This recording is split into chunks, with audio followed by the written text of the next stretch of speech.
Hello there. Welcome to Soothing Storyteller.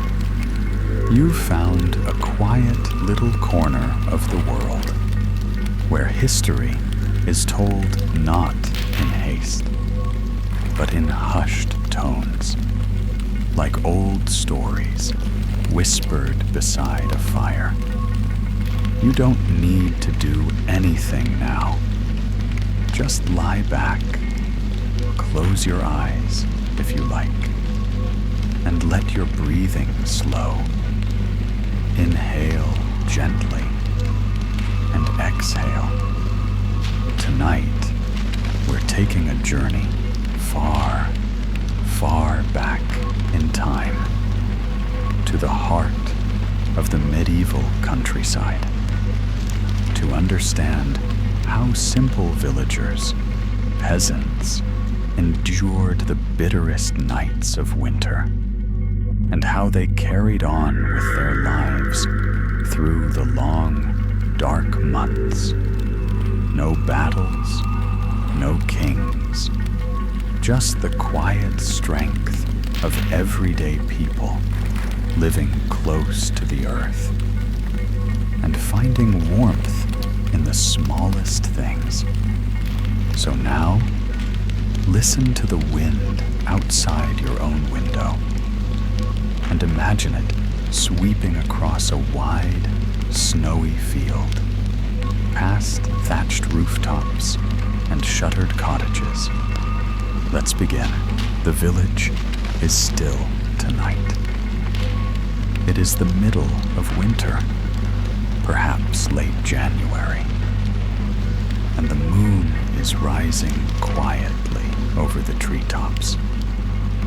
Everything is hushed. The fields, once bustling with labor, are now blanketed in snow, undisturbed but for the tracks of a fox or a wayward sheep.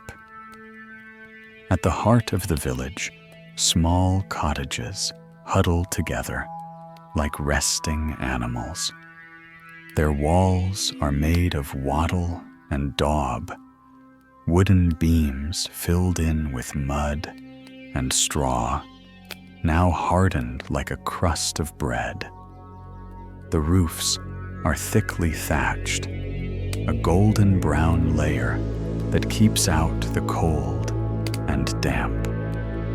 Inside, there is warmth, not luxury, but a kind of homely heat that seeps into the bones.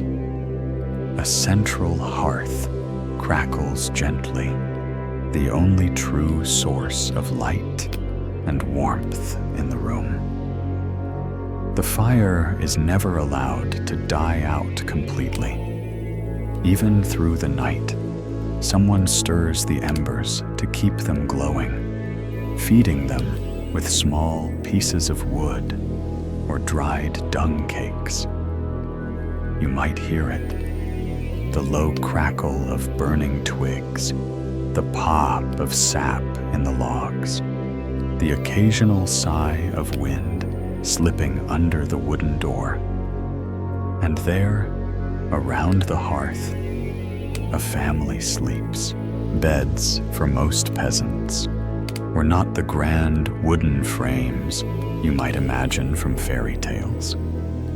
They were simpler, perhaps a wooden platform, or even just a mattress stuffed with straw laid upon the floor. The straw was mixed sometimes with dried herbs, lavender, perhaps, or thyme, to ward off fleas and offer a pleasant scent. They slept together, not only out of affection, but for warmth. Parents, children, and sometimes even grandparents shared the same space. The youngest might sleep closest to the fire. The older ones nestled under rough woolen blankets or animal skins, and sometimes in the very coldest of seasons. They even brought their animals inside. A goat might be tethered in the corner, or a few hens might roost on a wooden shelf. Their body heat was helpful, and their presence familiar. This mingling of man and beast under one roof was not unusual. It was simply what worked. If you imagine it now, the gentle cluck of a chicken as it stirs in its sleep, the soft snuffle of a piglet in straw. It's almost like a lullaby of its own kind, and above it all, the rhythm of breathing, slow, steady. A family at rest. Before the sun sets, the peasants dress in layers to guard against the chill. Wool is the fabric of choice, spun by hand, dyed if one is lucky, but often left in natural shades of brown and gray. Thick tunics, cloaks, and hoods wrap the body, layered one atop the other like the rings of an old tree. Even indoors, some garments stay on. Undergarments of linen remain beneath the wool, which is heavy, but not scratchy when worn over time. Feet are wrapped too, sometimes in cloth, sometimes in old bits of leather fashioned into crude shoes. Socks made of wool, if available, help keep the frostbite at bay. Hands are tucked under cloaks or into sleeves, and hats or coifs cover the hair. At night, these garments may double as bedding. A cloak thrown over a sleeper is as good as a blanket. The idea is simple. Retain every bit of warmth possible. Even breath is precious. Many learn to sleep curled tight, knees to chest, breathing into their hands or under the edge of a blanket.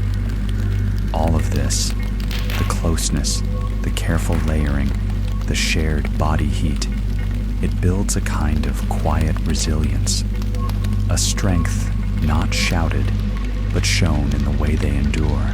Nights are long in medieval winters. Without electric light, evening comes early, often by 4 in the afternoon, and darkness lingers until after 8 in the morning. So sleep comes in stages. Peasants often experienced what is now called segmented sleep. They might go to bed shortly after dusk, then awaken in the middle of the night for an hour or two, before drifting off again. During that in-between time, they might pray, talk softly, tend to the fire, or simply lie awake, listening to the quiet.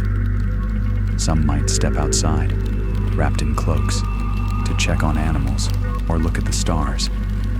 And what a sky it would be, without modern lights, the stars hanging low and bright, the Milky Way stretching like spilled flour across the heavens. Then they return and settle back into slumber. This rhythm was natural. It matched the darkness and the stillness of the season. Keeping warm doesn't end with wool and fire. The body must be fed. In winter, meals are simple but hearty. Stews are common, thick with grains, beans, and whatever root vegetables were stored from the autumn. Turnips, leeks, onions. These make the base of many a winter broth. If the family is lucky, there might be bits of meat or preserved sausage added in. But even without, the stew simmers slowly over the hearth, filling the air with savory scent. Bread is often coarse and dark, made with barley or rye, eaten with cheese or lard, and perhaps a little ale, not strong, but enough to warm the belly. At night, warm drinks might be shared. A posset, a kind of warm milk mixed with ale and spices, helps soothe the cold from one's bones. Herbs steeped in hot water, like chamomile or mint, serve both as medicine and comfort. These meals are not lavish, but they are dependable, filling, grounding, a kind of warmth from within. Peasants also learned to hold on to warmth in clever ways. Stones might be heated in the fire, then wrapped in cloth and placed in the bed before sleep. These simple bed warmers stay hot for some time, just long enough to take the chill off the straw mattress. Windows, small and few, are shuttered with wood or covered with oiled cloth to keep drafts at bay. Gaps under the doors are stuffed with rags or straw. Some cottages are partly sunken into the ground, using the earth's insulation to help trap warmth. And animals, again, serve as living heaters, their stalls often sharing a wall with the home. On truly bitter nights, when the wind howls and frost clings to the walls, families gather close, not just for comfort, but for survival. Even in the depths of winter, the minds of peasants turn to spring. Seeds, stored carefully in sacks or jars, are counted and inspected. Tools are sharpened by the firelight. Clothes are mended in preparation for warmer labor. In some cottages, small tokens of nature are kept. A pine cone, a dried flower, a bunch of herbs hanging from the rafters, reminders of the green world sleeping beneath the snow. And as people drift to sleep, they dream of thawed fields, of the sun on their faces, of lambs and songbirds and running water.